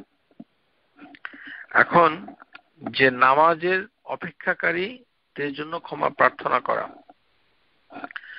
যে যে ব্যক্তি উজু অবস্থা, আহাদুকুম মান কাআদা ইয়ান্তাজিরু সালাতি ফিস সালাহ, যে এক নামাজের পরে আরেক নামাজের জন্য অপেক্ষা করতে থাকে, মা লাম ইউহাদ্দিস, এবং সে যদি মানে অন্য কিছু না করে, উজু যদি তার না ভাঙে, তাদউ লাহু মালাইকাতু আল্লাহুম্মা আগফির লাহু ওয়ারহামহু আল্লাহুম্মা আগফির লাহু। তাহলে ফেরেশতাদের দোয়ার ভাষাটা আপনি একটু দেখেন, কি সুন্দর করে তারা দোয়া করে। দোয়াটা কি, যে মানে বলতে থাকে আল্লাহুম্মা আগফির লাহু আল্লাহুম্মা আরহামহু, এটা দোয়া করে। এটাকে বলা হয় আল ইন্তিজারুস সালাহ। ইন্তিজার নামাজের অপেক্ষায় থাকা। কুল্লু যালিকা আমালুস সালিহা, নামাজের অপেক্ষা থাকা একটা সৎ নেক আমল। কুরাবাতুন নাফিআ, এটা আল্লাহ নৈকট্য লাভের জন্য একটা উপায়। নামাজের অপেক্ষার আমলটা কারা করবে বলুন তো? আপনাদের যে মা, খালা যারা বৃদ্ধ হয়ে গেছে, বুড়ো হয়ে গেছে, যাদের কাজকর্মটা কম, যারা এখন খুব অসুস্থ, তারা কি করবে? অসুস্থ অবস্থায় একটা কাজ করবে, সবসময় নামাজের অপেক্ষায় থাকবে। অর্থাৎ উজু করবে, উজু ভেঙে গেলে আরেকটা উজু করে নেবে, চট করে আরেকটা উজু করে নেবে। উজু করে কেন উজু করবে? বলছে যে আমি নামাজের জন্য আগে উজু করে নিলাম, যে নামাজটা তো পড়তে হবে, নামাজের জন্য উজু করে নিলাম। বাসার ভেতরেও সে যেহেতু সে অসুস্থ, কিন্তু সবসময় সে একটা উজু করবে আর নামাজের অপেক্ষা থাকবে। শুধু নামাজের ওয়াক্তের কথা মনে করবে, মানুষকে বলবে যে নামাজের কি সময় হলো, আমাকে জানান দিও, আমি অপেক্ষায় আছি, নামাজটা পড়ে নেই। খালি নামাজ নামাজ করবে, নামাজের অপেক্ষা, তার ভেতর থেকে, মুখ থেকে, অন্তর থেকে এই যে অপেক্ষায় থাকা, মানে মসজিদে গিয়ে নামাজের জন্য অপেক্ষা তো থাকে, ওটা হচ্ছে ছেলেরা, পুরুষদের জন্য। তো মেয়েদের জন্য বিষয়টা কি? মেয়েদের জন্য একই, ইন্নামা আমালু বিন্নিয়া, বাসায় থাকবে, কিন্তু বাসায় যখনই উযু চলে যাবে তখনই উযু করে নিবে, ভাবটা এমন যে এখনই নামাজ পড়তে যাবে, কিন্তু নামাজের কিন্তু সময় হয়নি। তাহলে যখনই উযু চলে যাবে তখনই যদি আপনি উযু করে রাখেন, তাহলে ওই নিয়তটা পরিপূর্ণ হলো, তাহলে আপনিও এর অন্তর্ভুক্ত হয়ে যাবেন। তখন উযুটা করে নিলেন আর মনের ভিতরে একটা ভাব ফুটিয়ে নিলেন যে আপনি ইন্তিজার ও সালাহ, আপনি ওয়াক্তের জন্য অপেক্ষা করছেন, নামাজের জন্য। এবং মনের ভেতরে এটা যদি থাকে, এটা আপনার জন্য একটি নেক আমল, এটা আপনাকে আল্লাহ নৈকট্য লাভে কুরবাতুন নাফিয়া, উপকারী একটি নৈকট্য লাভের উপায়।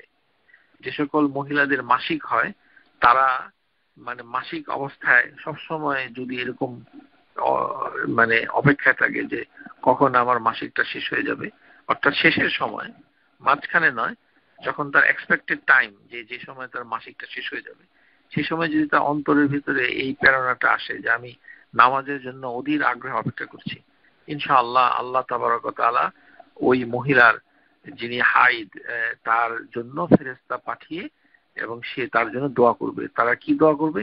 আল্লাহুম্মা গফির লাহা, আল্লাহুম্মা আরহামহা। যে সকল পুরুষ মসজিদে গিয়ে এক নামাজের পরে আরেক নামাজে বসে থাকে, অথবা মসজিদে নামাজ হওয়ার আগেই যদি মসজিদে চলে যায়, অপেক্ষা, নামাজ হবে কিন্তু নামাজের অনেক আগে মসজিদে চলে গেছে, তার জন্য একই জিনিস, কেননা সে অপেক্ষায় আছে। অপেক্ষা থাকা মানে নামাজের প্রস্তুতি নিচ্ছে, তার জন্য সম্মানিত ফেরেশতারা দোয়া করতে থাকে, আল্লাহুম্মা গফির লাহু, আল্লাহুম্মা আরহামহু, এভাবে দোয়া করে। এই দোয়াটার ভাষাটা খুব সুন্দর, আল্লাহুম্মা গফির লাহু ওয়ারহামহু। আমরাও আমাদের কাছে যখন কেউ দোয়া চায়, তখনও আমাদের উচিত এইভাবে দোয়া করা। মনে করেন আপনার কাছে, যদিও আপনার আমার কাছে কেউ দোয়া চাওয়া উচিত না, কারণ আমরা এত মানে আল্লাহ নৈকট্য লাভকারী বান্দা নই, কিন্তু যদি অ্যাক্সিডেন্টালি কেউ চাইয়েই ফেলে, তখন কেয়ার করা, আপনাকে বলতে হবে আল্লাহ মাগফির লাহু, আল্লাহ মারহামহু, যেভাবে যে কথাগুলো এই ফেরেশতাগুলো, সম্মানিত ফেরেশতাগণ বলছেন সেভাবে। তারপরে হচ্ছে যে মসজিদের দিকে হেঁটে যাওয়া, হ্যাঁ, মসজিদের দিকে হেঁটে যাওয়া এবং অপেক্ষায় থাকা, এটা আরেকটা হাদিসে এসেছে। হ্যাঁ, ইসবাগুল উদুই আলাল মাকারিহ, যে কষ্ট করে মানে উযু করা, ইসবাগুল উদু আলা মাকারিহ, যে যখন খুব ডিফিকাল্ট তখন উযু করা, ও কাসুরাতুল খুতা ইলাল মাসাজিদ, এবং মসজিদে বেশি বেশি কদম করে হাঁটা, মানে পার্কিং করবেন কিন্তু মসজিদ থেকে অনেক দূরে, হেঁটে হেঁটে মসজিদে আসবেন, মসজিদে হেঁটে আসাটা মানে আমাল সালেহ। ওয়া ইন্তিজারুস সালাহ বাদা সালাহ, এক নামাজের পর আরেক নামাজ অপেক্ষা করা, যালিকুম রিবাতুন ফাযালিকুম রিবাত, এবং এটা হচ্ছে রিবাত। রিবাত হচ্ছে কনস্ট্যান্ট রেডিনেস, মানে এমন একটা আমল যে ইসলামী রাষ্ট্র পাহারা দেওয়ার মতো মানে একটা বিষয়, যে মানে এত পুণ্যবান একটি কাজ, মানে এটা একটা উদাহরণ হিসেবে উপস্থাপন করা হয়েছে যে নামাজের অপেক্ষায় থাকাটা কত মর্যাদাপূর্ণ। এবং সেই সাথে আপনার জন্য যতক্ষণ অপেক্ষা থাকবেন ততক্ষণ সম্মানিত ফেরেশতা আপনার জন্য ক্ষমা প্রার্থনা করবে, যতক্ষণ না পর্যন্ত, আরেকটি হাদিসে এসেছে যে ওয়া দুআইহিম লাহু মা লাম ইউআদ্দি ফি আও ইউহাদ্দিস ফি, যতক্ষণ পর্যন্ত ওযু ভঙ্গ না হয়। জিনিসটা কিন্তু ওযু না, ওযু না, এটা উদু, উদু, উদু, এখানে দোয়াল্লিন, এটাই হলো শুদ্ধ। এটা বাংলাদেশে এই উর্দুওয়ালাদের কাছ থেকে এই যে উজু উজু আসছে, এটা উদু, উদু, হ্যাঁ উদু, যে তাওয়াদ্দা, উদু। তাহলে উদু করে যখন সে নামাজের অপেক্ষায় থাকে, ফাদলুল জুলুস ফিল মসজিদ ইন্তিজারুস সালাহ ওয়া যিকরুস সালাতাল মালাইকা, এবং সম্মানিত ফেরেশতাগণ তাদের জন্য ক্ষমা প্রার্থনা করতে থাকে যতক্ষণ না পর্যন্ত সে অন্য কাউকে কষ্ট না দেয় এবং অন্য কাউকে মানে মানে নিজে ওযু ভঙ্গ না করে। তো মসজিদের ভিতরে অন্যকে কষ্ট দেয় কারা? এখানে তার মানে একজন লোক মসজিদে নামাজ পড়ে বসে আছে কিন্তু অন্যকে কষ্ট দিচ্ছে, তাহলে কিন্তু সম্মানিত ফেরেশতা তার জন্য দোয়া করবে না। অন্যকে কষ্ট দেয় কারা?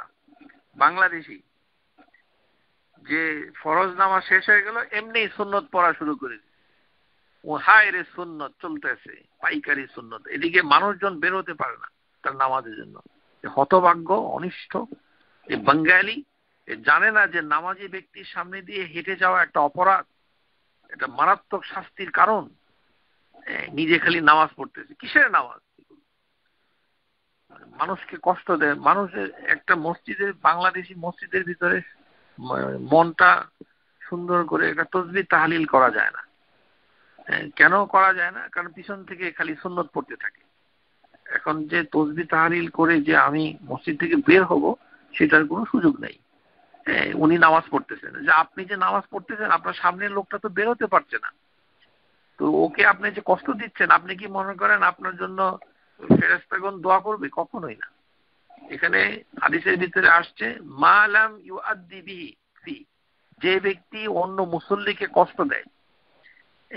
মানুষকে কষ্ট দিবেন না মসজিদে গিয়ে, মানুষের চলাচলে বাধা সৃষ্টি করছেন। মানুষ যেখানে হেঁটে যায় সেখানে নামাজ পড়তে থাকে, সামনে কোনো সূত্রা নাই, সূত্রাবিহীন ভাবে নামাজ পড়ে। সূত্রাবিহীন ভাবে নামাজ পড়ার জন্য শাস্তি আছে, নামাজ তো হবে, কিন্তু আপনার জন্য কঠিন শাস্তির ব্যবস্থা আছে ইনশাআল্লাহ। কেননা সূত্রা গ্রহণ করে নামাজ পড়া হচ্ছে ওয়াজিব, যিনি ওয়াজিব তরক করবে তার জন্য রয়েছে শাস্তি, কিন্তু নামাজের কোনো ক্ষতি হয় না, এটি হচ্ছে হুকুম। তাহলে বোঝা যাচ্ছে যে নামাজ পড়ে শুধু বসে থাকলে হবে না, দেখতে হবে যে আপনি যেন অন্য কাউকে কষ্ট না দেন। সেই কিসের কষ্ট? মানুষের চলাচলের রাস্তায় বসে থাকা, এটা একটা কষ্ট। আপনি সেখান থেকে একটু সরে আসুন, মানুষকে যেতে দিন। কারণ অনেক মানুষ আছে আমেরিকা, কানাডায়, তারা নামাজ পড়ে তারা কাজের দিকে চলে যেতে চায়, তাদের জরুরি কাজ আছে, অন্য জায়গায় যেতে হবে। তা আপনি নামাজ পড়তেছেন, খালি আপনি বাসায় গিয়ে নামাজ পড়ুন, এটা আপনার জন্য ভালো। অথবা দূরে কোথাও সরে গিয়ে নামাজ পড়ুন, যেখানে ফরজ পড়ছেন সেখানে পড়বেন না। হ্যাঁ, এইভাবে। আর মানুষকে কষ্ট দিলে তো মানে এখানে হাদিসে স্পষ্ট উল্লেখ আছে যে আপনার জন্য মালাইকা ফেরেশতা দোয়া করবে না ইনশাআল্লাহ। তারপরে এই আমরা যেটা বললাম যে এই বিষয়টা অত্যন্ত গুরুত্বপূর্ণ। তাহলে ৩ নাম্বার হচ্ছে প্রথম কাতারে যারা থাকে তাদের জন্য দোয়া করা। কানা রাসূলুল্লাহ সাল্লাল্লাহু আলাইহি ওয়াসাল্লাম ইয়াকুল ইন্নাল্লাহা ওয়া মালাইকাতাহু ইউসাল্লুনা আলা সুফুফিল আউয়াল, যে প্রথম কাতারে যারা থাকবে তাদের জন্য সম্মানিত ফেরেশতাগণ ক্ষমা প্রার্থনা করে। যিকরু মাগফিরাতুল্লাহি তাআলা, অর্থাৎ এখানে হাদিসের ভিতরে এসেছে যে ফেরেশতাগণ তাদের প্রতি সালাওয়াত পাঠান প্রথম কাতারে যারা থাকে। প্রথম কাতারে থাকাটা অত্যন্ত গুরুত্বপূর্ণ। তার মানে সালাওয়াত পাঠার অর্থ হচ্ছে মাগফিরাতুল্লাহি তাআলা, এটা চায় আল্লাহ তাবারক ওয়া তাআলা যেন তাদেরকে ক্ষমা করে দেয়, তাদের মঙ্গলের জন্য সেই দোয়া করেন। তাহলে প্রথম কাতার অথবা প্রথম কাতার সমূহ, এখানে হাদিসের ভিতরে এসেছে যে কানা রাসূলুল্লাহ সাল্লাল্লাহু আলাইহি ওয়াসাল্লাম ইয়াতাখাল্লালু সুফুফ মিনাত তাহিয়াতিন নাহিয়া, যে তিনি মানে যে নামাজের কাতার হতো পিছন থেকে সামনের দিকে আসতেন এবং সবার চেস্ট, বুক এবং শোল্ডারকে ছুঁয়ে দেখতেন এবং বলতেন লা তাখতালিফু ফাতাখতালিফাল কুলুবাকুম, তোমরা এই কাতারকে আঁকাবাঁকা করো না, তাহলে তোমাদের অন্তর আঁকাবাঁকা হয়ে যাবে।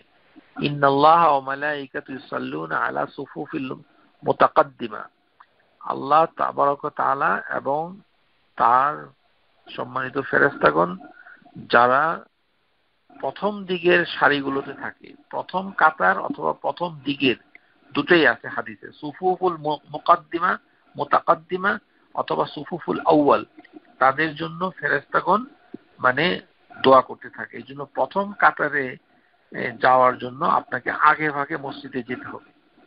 এবং এরকম মানুষ যদি জানতো যে এটার কত সওয়াব, তাহলে তারা লটারি করতো মসজিদে যাওয়ার জন্য, যে কে আগে গিয়ে বসবে। এটা হাদিসের ভিতরে এই জিনিসটা এসেছে।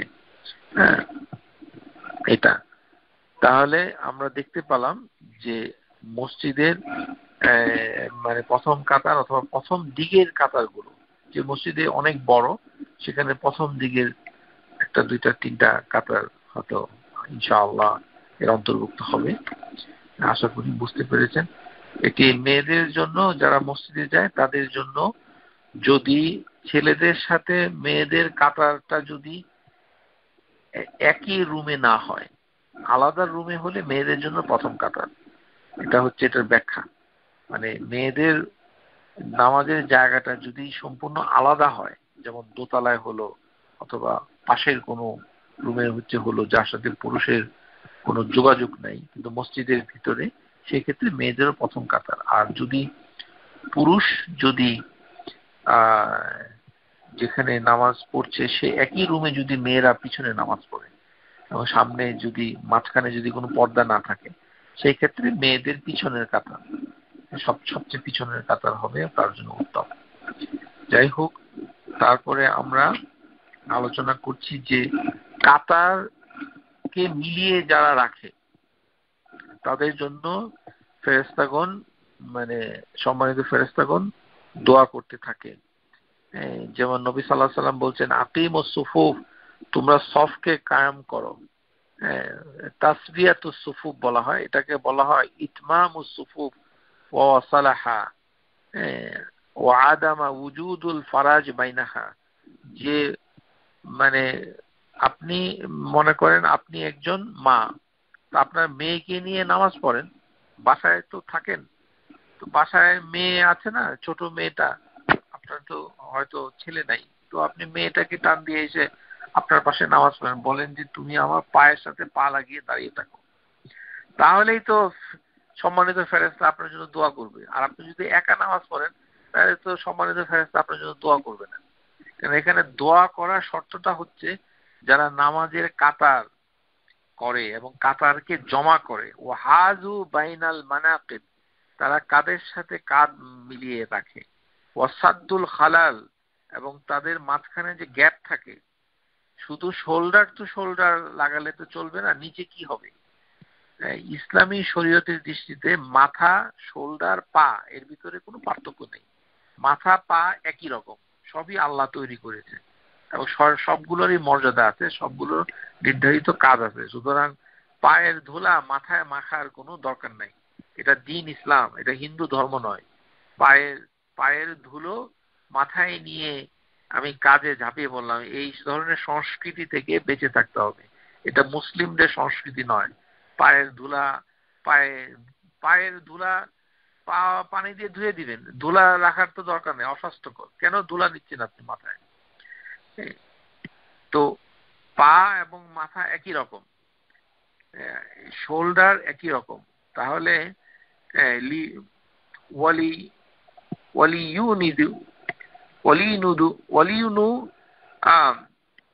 বিআইদি ইখওয়ানিকুম, ইখওয়ানিকুম। তো ওয়ালা তাযারু ফুরুজাতি লিশায়াতিন, শয়তান যে ফুরুজা, যে উজুদুল ফারজ বাইনাহা, যে কাতারের মাঝখানে যে গ্যাপ থাকে, অর্থাৎ শোল্ডার থেকে শোল্ডার আপনি লাগালেন কিন্তু পায়ের সাথে পা লাগালেন না, তাহলে কি হবে, এখানে একটা শয়তান বসে থাকে। এবং এই শয়তানটা দেখতে কালো রঙের বকরির মতো, মানে ইয়েমেনে এক ধরনের বকরি পাওয়া যায় এবং নবী সাল্লাল্লাহু আলাইহি সাল্লাম এটা হাদিসের ভিতরে বর্ণনা করেছে যে শয়তানটা দেখতে কেমন। এবং তাহলে এটা কোথায় থাকে? মুসল্লিদের মাঝখানে যারা গ্যাপ দেয় তাদের ওই ফাঁকে শয়তানটা থাকে। এই জন্য হাদিসে এসেছে সাদ্দুল খালাল, যে গ্যাপটাকে পূর্ণ করো। তো এটা কিন্তু খালি ছেলেরা করবে আর মেয়েরা ঠন, মানে তারা কিছু করবে না, এই সংস্কৃতি নবী সাল্লাল্লাহু আলাইহি ওয়াসাল্লাম আমাদেরকে এনে দেন নাই। মেয়েদের জন্য আলাদা কোনো নবী নাই, মেয়েদের জন্য আলাদা করে কোনো আদর্শ নাই, মেয়েদের জন্য একই আদর্শ ছেলেদের জন্য যেটা। সুতরাং ছেলেরা শুধু জামাত করে নামাজ পড়বে বাসায়, আর মেয়েরা একলা একলা নামাজ পড়বে, এটা ঠিক নয়। এটা করতে পারেন, নামাজ হয়ে যাবে, কিন্তু আপনার মেয়ের জন্য আপনার জন্য ফেরেশতারা, সম্মানিত ফেরেশতাগণ দোয়া করবে না।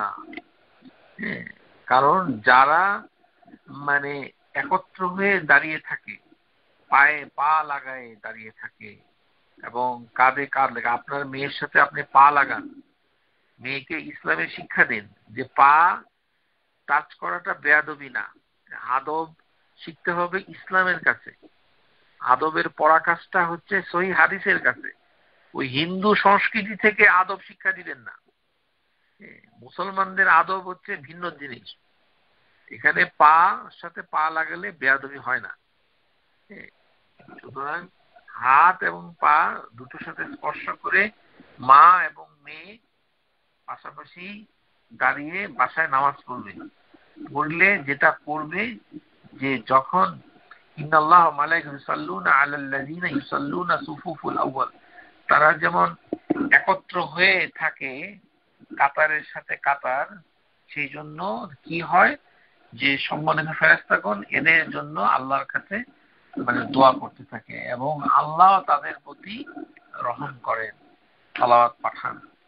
এই জন্য হাদিসের ভিতরে এসেছে আকিমুস সুফুফাকুম ফাইন্না আরাকুম, মানে তোমরা কাতারকে সোজা করো।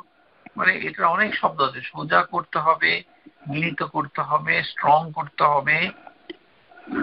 এবং ইউলজিকু, যেটি বুখারীর হাদিসে কাতারের সাথে কাতার, পায়ের সাথে পা মেলানোর হাদিস রয়েছে, সহিহ বুখারীতে আছে। ওটা আবার আমাদের বাংলাদেশীদের একটা মানে একটা প্রেজুডিস হচ্ছে, এটা কোথায় আছে? মানে বাংলাদেশি কিছু হুজুর আছে, এগুলি হচ্ছে হুজুর, এগুলো আবার বলে কি কোথায় আছে তো দেখান তো। এটা বুখারীতে আছে, এই কিতাবুল আযান হাদিস অধ্যায়, হাদিস নাম্বার 725, সেখানে আছে যে ইউলজিক, ইউলজিক মানে লাগিয়ে রাখো। ফারাআইতা রাজুলুন ইউলজিকু মানাকিবিহি বিন মানকিবিহি সাহিবিহি, যে আমি দেখলাম মানে নোমান বিন বাশির, নোমান বিন বাশির হচ্ছে মদিনায় জন্মগ্রহণকারী মুহাজিরদের প্রথম সন্তান। সে ছোটই হয়েছে মদিনাতে, সাহাবীর ঘরের প্রথম ছেলে। সুবহানাল্লাহ। যে সকল মুহাজির যাদেরকে আল্লাহ সবার আগে ক্ষমা করেছে, যে মুহাজিরদের ঘরে প্রথম প্রথম বংশের বাতি, উম্মতের বাতি, সেই ছোট্ট নোমান বিন বাশির যে জন্মই হয়েছে মদিনায়, সে দেখে দেখে হাদিস বলছে ফারাআইতা রাজুলুন বিয়ালজিকু, আমি দেখলাম, আমি দেখি যে মানে পুরুষরা কাঁধের সাথে কাঁধ মিলিয়েছে তার নিকটের লোকের সাথে, রোকবাতিহি বেরোকবাতিহি, হাঁটুর সাথে হাঁটু, কাব সাথে কাব, পায়ের সাথে পা, টাকনোর সাথে টাকনো, এইভাবে লাগিয়ে রেখেছে। তখন আল্লাহ তাবারক ওয়া তাআলা তাদেরকে ক্ষমা করবে এবং ফেরেশতারা তার জন্য দোয়া করবে। আর যদি আপনি বাংলাদেশি তরিকায় আলাদা করে দাঁড়ান, তাহলে আপনার জন্য রয়েছে কি শাস্তি আছে। ওমান ওয়াসালা সফা সালাহুল্লাহ, আল্লাহ যে কাতারের ফাঁকগুলোকে মিটিয়ে দিবে, আল্লাহ তার জন্য কানেক্ট করে দিবেন, আল্লাহ তার সাথে কানেক্ট হবে। আর যে কাতারকে ফাঁক করে দিবে, পায়ের সাথে পা লাগাবে না, ওমান কাতা সাফান কাতা আল্লাহ, আল্লাহ তাকে তার রহম থেকে বঞ্চিত, কাট অফ করে দেবে। তো বাংলাদেশের মুসল্লিদের খুব রহম হচ্ছে নাকি? এখানে তো রহমের তো কোনো দলিল পাওয়া যাচ্ছে না। শুধু শোল্ডার লাগালে তো চলবে না, কারণ আপনি যদি কাতার থেকে আলাদা হয়ে যান, তাহলে আপনাকে আল্লাহ তার রহমত থেকে বঞ্চিত করবে, কাট করে দেবে। এটাই অর্থাৎ ফেরেশতাগণ আর আপনার জন্য কখনো দোয়া করবে না, মানে এই ক্ষেত্রে দোয়া করবে না ইনশাআল্লাহ। তারপরে হচ্ছে ইমামের সূরা ফাতিহা শেষ করার সাথে ফেরেশতাদের আমিন বলা।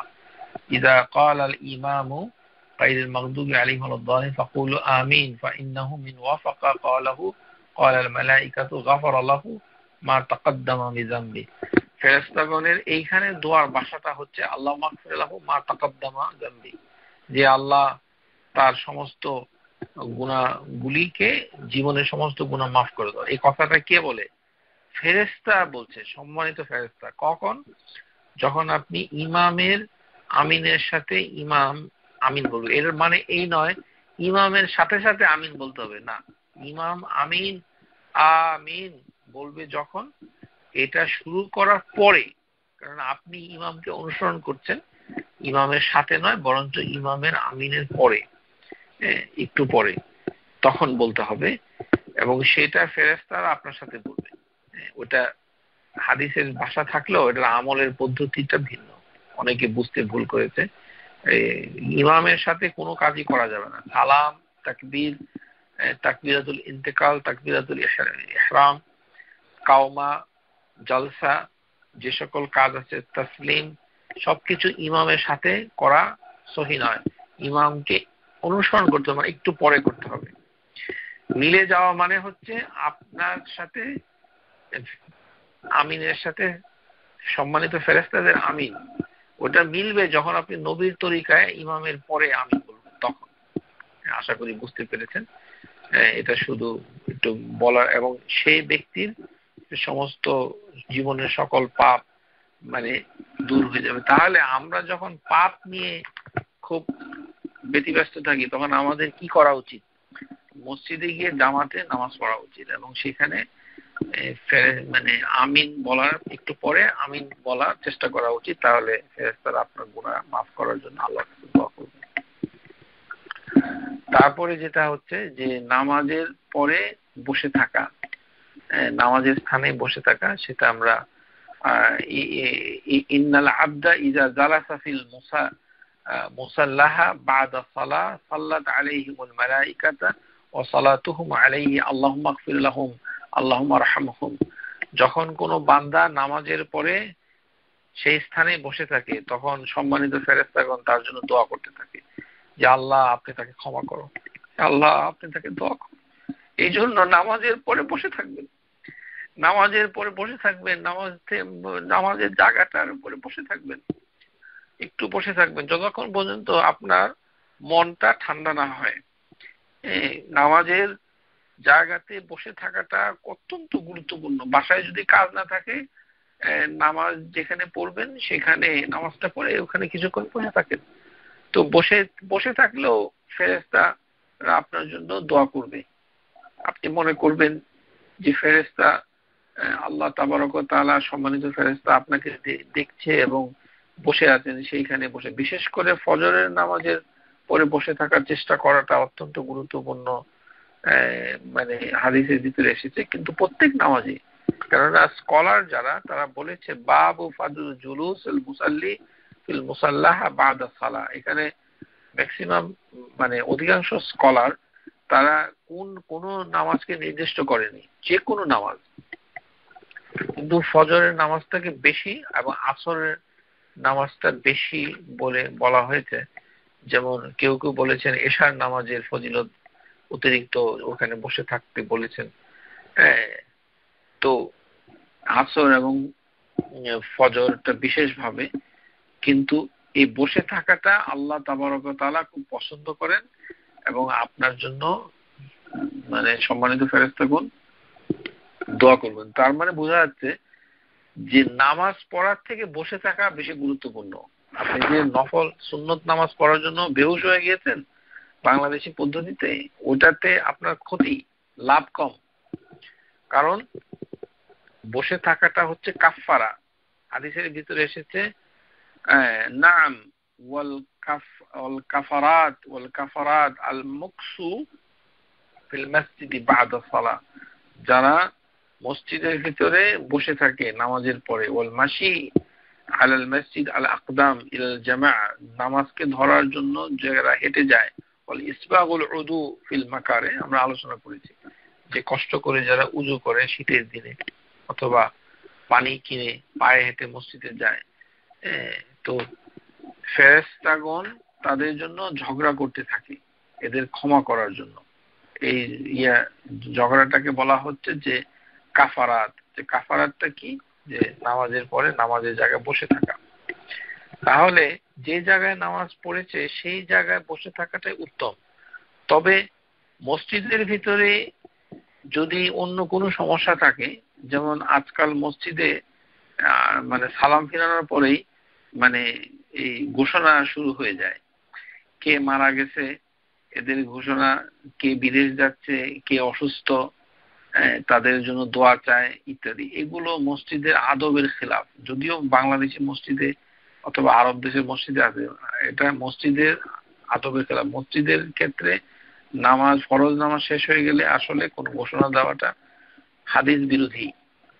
মসজিদের ইমাম যখন সালাম ফিরিয়ে দিবে তখন কোনো উচ্চবাচ্য করা নিষেধ, কোনো ঘোষণা দেওয়া, ঘোষণা যদি দিতে হয় সেটা নামাজের আগে দিতে হবে, নামাজের পরে নয়। এটা জানতে হবে। এটা জানার লোকই পৃথিবীতে কমে যাচ্ছে। প্রত্যেক মসজিদে দেখা যায় যে ইমামের নামাজে সালাম ফেরানোর পরে ঘোষণা শুরু হয় পাইকারি হারে। এটি হাদিস বিরোধী, আকীদা বিরোধী। ঘোষণা দিতে হবে নামাজের আগে, নামাজের ইকামতের আগে মানুষকে ঘোষণা দিতে হবে, তাহলে আপনার সমস্যা নাই। ইকামতের পরেও ঘোষণা দেওয়া যায় জরুরি কিছু থাকলে, তবে সালামের পরে একেবারেই না, তখন চুপ থাকতে হবে, তসবিহ তাহলিল করতে হবে, বসে বসে ইস্তেগফার, তারপরে তাসবিহ, তাকবীর, তাহমিদ 33 বার করে পড়া, তারপরে লা ইলাহা ইল্লাল্লাহু ওয়াহদাহু লা শারীকা, দোয়ার বইটা বের করে পকেট থেকে একটা একটা করে দোয়া পড়তে থাকা, তারপরে আয়াতুল কুরসি পড়া, সূরা ইখলাস পড়া, সূরা নাস পড়া, সূরা ফালাক পড়া, 3 বার করে পড়া। এই যে কাজগুলো, এগুলো আপনি ওই বসে বসে করবেন। এটা ওই আপনার সুন্নত নামাজের থেকে বেশি ভালো। কারণ বসে বসে যেগুলো পড়ছেন, আপনার একে তো পড়ছেন আল্লাহর জিকির হচ্ছে, আরেকটা কি হচ্ছে, ফেরেশতাগণ যখন Subscribe to our YouTube channel, Know Tawhid First, and press the bell icon to get new video notifications.